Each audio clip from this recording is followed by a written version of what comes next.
Maximum consecutive ones in an binary array. Binary array बोलने का मतलब जीरो या वन ही कंटेंट होगा, ठीक है, जीरो वन को छोड़ के कुछ नहीं होगा। तो इसमें बोल रहा है कि कॉन्जिक्यूटिव वन कितना है मैक्सिमम, ठीक है, एक के बाद एक कितने मैक्सिमम वन आए हुए हैं उसका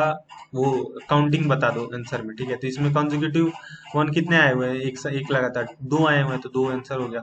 ठीक है। इसमें कॉन्जिक्यूटिव वन कितने हैं, एक साथ चार आए हैं तो चार हो गया, ठीक है। इसमें कॉन्जिक्यूटिव वन कितने हैं एक बार में लगातार, तो जीरो है, कोई वन है ही नहीं तो जीरो हो गया।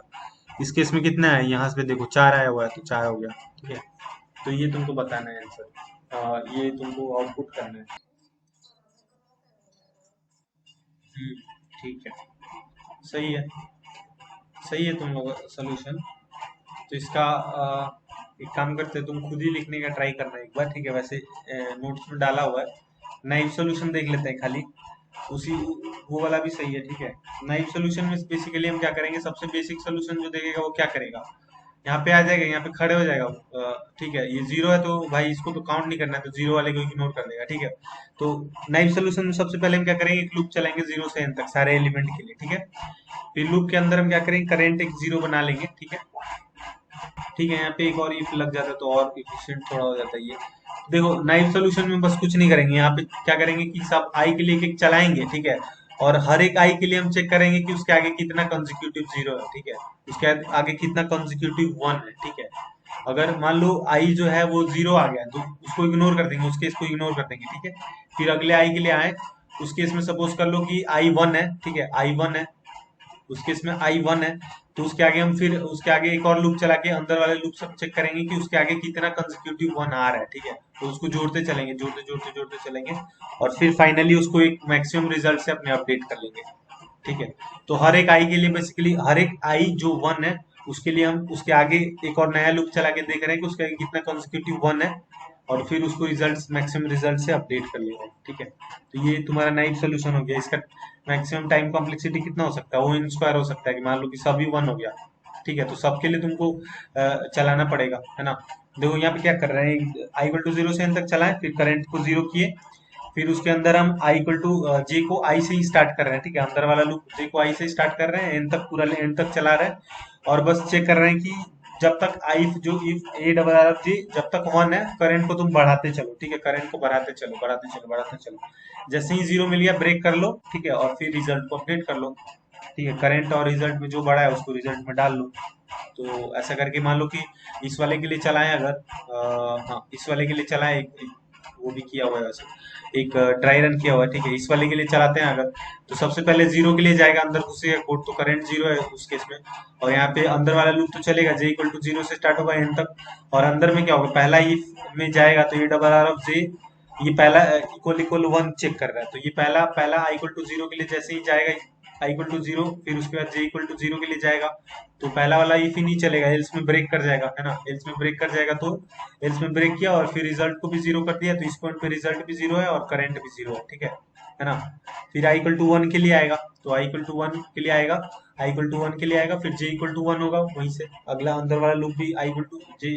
जितना आई है उतने जे से स्टार्ट हो रहा है, तो जे इक्वल टू वन से स्टार्ट होगा, ठीक है। और फिर ऐसे करके चेक करेगा ये double R of J one है, जितने बार है उतने बार करंट को बढ़ा देंगे, तो कितने बार वन है, यहाँ से स्टार्टिंग फ्रॉम हेयर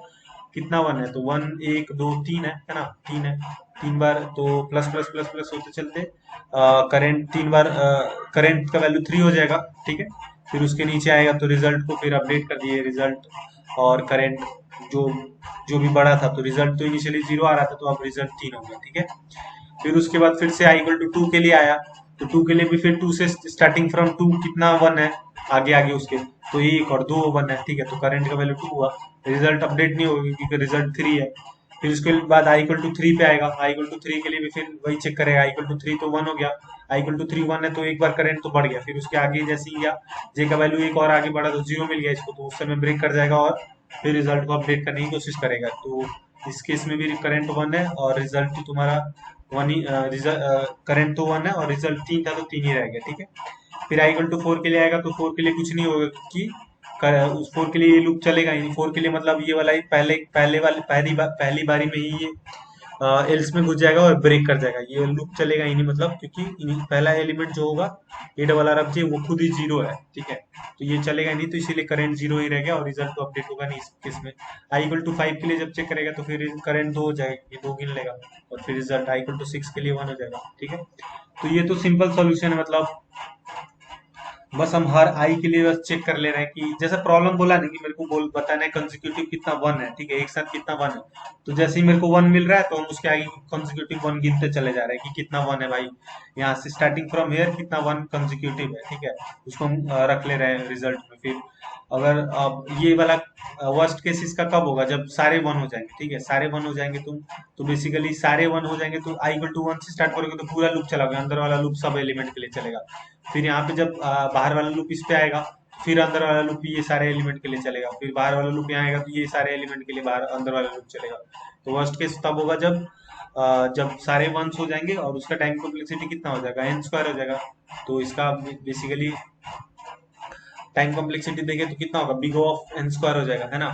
और बेस्ट केस इसका कब होगा, जब सारे जीरो हो जाएंगे तो किसी अंदर वाला लूप किसी के लिए भी नहीं चलेगा, एक बार बाहर वाला लूप ओ एन में खत्म कर लेगा, है ना, एन टाइम में खत्म कर लेगा। तो वर्स्ट केस का time complexity N square, best case का ओ एन है तो इसका whole time complexity O N square हो गया, ठीक है, ऑक्सिलरी स्पेस 1 हो गया, ठीक है। इफिशिएंट सॉल्यूशन देखें तो जो बताया तुम लोग, इफिशिएंट सॉल्यूशन ओ एन में चलेगा, इसमें बस क्या करेंगे, एक रिजल्ट ले लेंगे और एक करंट वेरिएबल को ले लेंगे, ठीक है, और लूप को हम जीरो से स्टार्ट करेंगे एन तक, ठीक है, और फिर हम देखते चलेंगे कि